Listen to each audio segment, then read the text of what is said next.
Thank you very much, Agustin. Precisely, we immersed this debate or this research project in institutions like museums, as we did in Museo Tamayo or Museo de Arte Moderno de Medellín, given the role that they have in the production of contemporary culture. In that line of ideas, I would like to introduce Charles Waldheim. He's a Canadian and American architect and urbanist.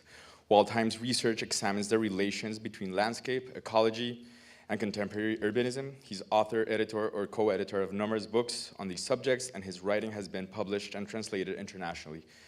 Waldheim is the John E. Irving Professor at Harvard University's Graduate School of Design, where he directs the school's Office for Urbanization. Waldheim is a recipient of the Rome Prize Fellowship from the American Academy in Rome, the Visiting Scholar Research Fellowship at the Study Center of the Canadian Center for Architecture, and the Cullinan Chair at the Rice University. And of course, one of the co-organizers and minds behind the project. Thanks, Charles.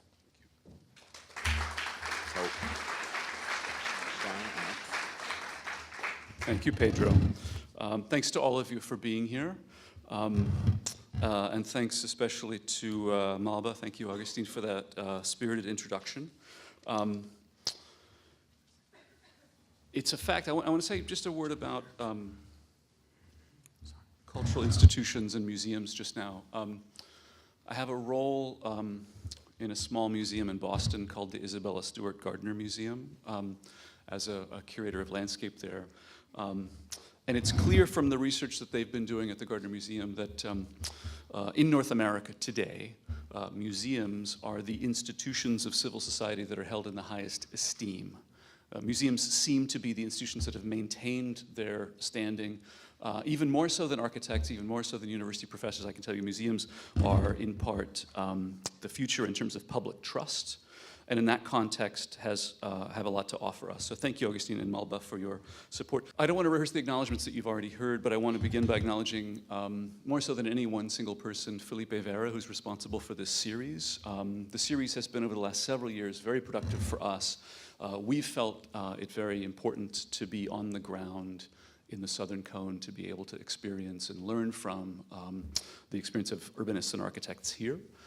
This was an idea that about 4 years ago, Felipe and some colleagues and I were discussing. And what's equally astonishing to me is that it's been completely organic and bottom up. I'm very happy to be here from the north. Having said that, it's not really about me. It's more about the experiences that you've had here in Argentina and Uruguay and Paraguay.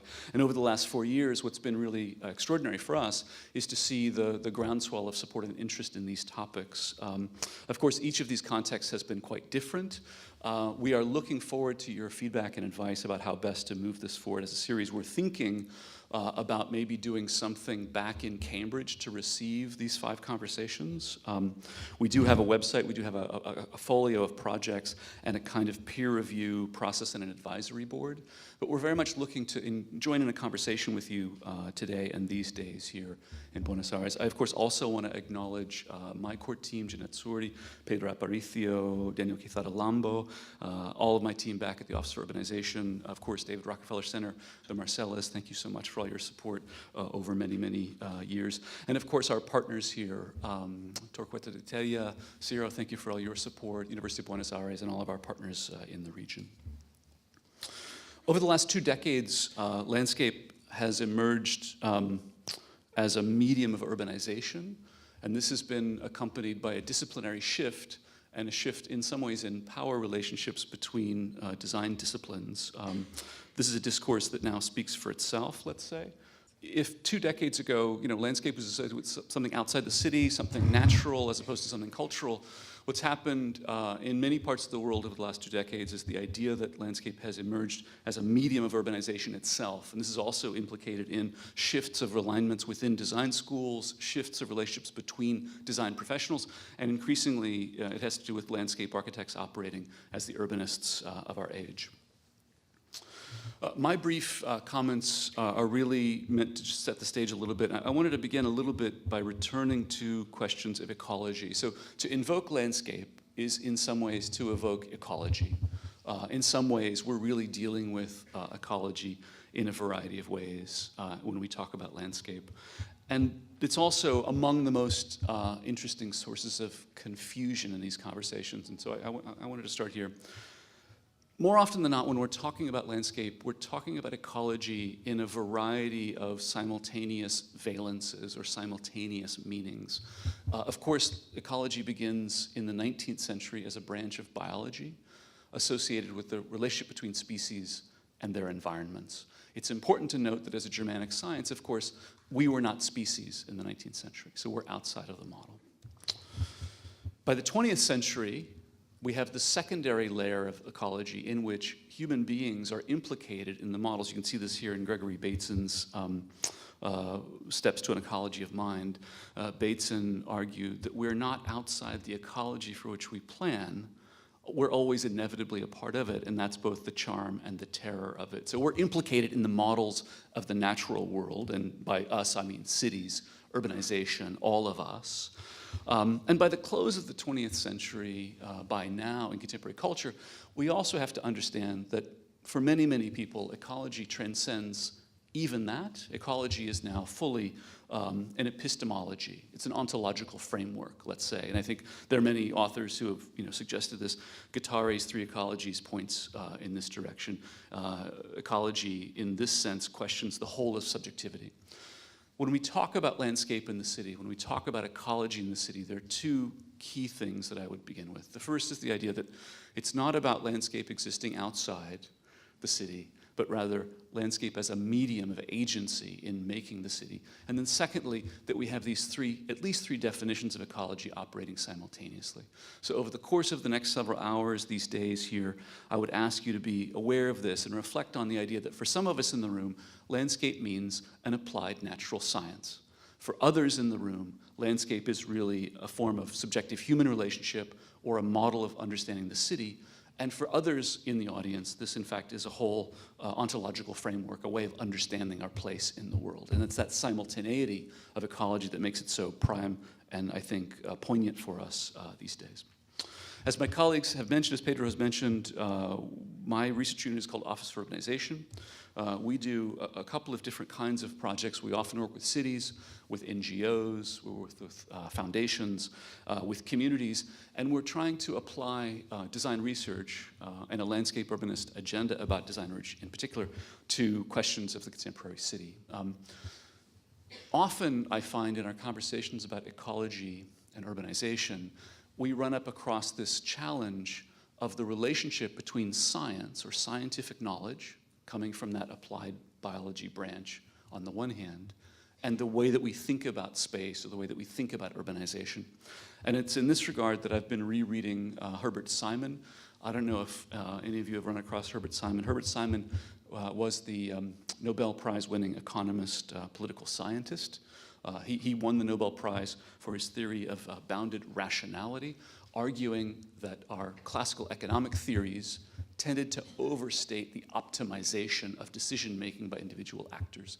Not exactly behavioral economics, but heading in that direction in the 1960s.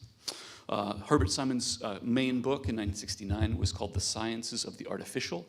I recommend it to you. It is by far the clearest thing that I've seen on the relationship between science and design.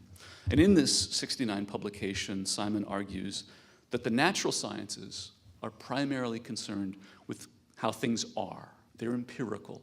Their job is to produce knowledge by describing conditions in the world and through a scientific method, falsify, test, hypothesize, etc.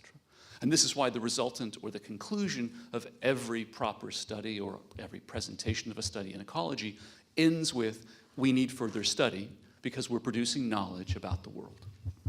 Simon argued that on the other hand, design is primarily concerned with how things ought to be. And it's that ought to be that I want to suggest to us. It's the ethical valence of the ought to be. A part of Simon's project was to legitimate or bolster the role of design in the context of a research university. In the context of a research university where design has not always historically been understood to be as probative as the sciences, has not always seen to be as accurate a prediction of knowledge about the world. And so in that regard, in the Office for Urbanization, we're interested to understand the distinction between scientific knowledge and design. And through design research to argue that we have our own way of producing knowledge in the world. Most often our work is through design research, synthetic, propositional, it's multivariate, it's dealing with wicked problems, and it's dealing in a way where we cannot really wait to have all the data. In the context of cities today, we face such challenges that really Simon's framing of the professional world, he goes on to argue that, in fact, all schools of design, schools like engineering, architecture, medicine, law, the interventionist or professional schools you might think about, are really concerned with how the world ought to be and deserve a legitimate place vis-a-vis other forms of knowledge production. My colleagues will say something more about this later, but we have been engaged in Argentina for the past couple of years. On the one hand, we have a particular expertise in airport landscapes and airport ecologies. We have an international practice that looks at abandoned airfields, and so we've been engaged with partners here in Argentina working on the Aeropark Mendoza that Pedro will say something more about. We also are currently engaged in conversations here in the city of Buenos Aires around the question of the Barrio 31. We're convening a conference at the Harvard GSD in Cambridge on Saturday, September 15th. Please join us. You're more than welcome to join us. Looking broadly, on the one hand, at obsolete infrastructure and the potential for parks vis-a-vis abandoned infrastructure, and then looking particularly at the case of the Barrio 31 and the experiences here in Buenos Aires. We've also been engaged on a variety of fronts across the Americas on questions of climate. I don't know how many of you have been in Miami, but Miami, I think, is among the most threatened environments in North America vis-a-vis climate change and sea level rise. Miami Beach has water in the streets every month now around high tide and is clearly both geologically and politically among the most challenging environments for sea level rise. We've been in the Office for Urbanization for the past 2.5 years engaged with the city of Miami Beach on a research project looking at their adaptation measures and trying to understand, well, what's possible in a world where the infrastructure of the city is built for a world that doesn't exist anymore. The city of Miami Beach is spending $500 million over 10 years to elevate the city by 1 story, to pump and pipe, and to do a number of things to adapt to the pressing reality of rising sea levels. And what our work did was to look at that in respect to the identity of the city. And so architects, urban designers, landscape architects, our team in the Office for Urbanization, as well as our students, began doing a series of studios looking at this limestone barrier island. Miami Beach is this thin sliver of urbanity. The limestone geology prevents any kind of wall, any kind of seawall or dike system, unlike a clay-based river system, such as the Dutch situation or in New Orleans or New York. On the coastal barrier islands of Miami Beach, what we have is limestone. The water comes bubbling directly up out of the stones. The sheer elevation challenge alone is interesting here. And so what we've been doing is developing a series of landscape urbanist strategies for dealing with the water, building more resilient bay ecologies, and equally building more resilient urban form relative to solar performance. And in this regard, our work in the office just now is taking the landscape urbanism playbook that we've developed over the last several years. You can see here, looking at the bay ecology, understanding an anthropogenic approach to that, but also understanding the ways in which natural systems can inform the shape of the city's infrastructure.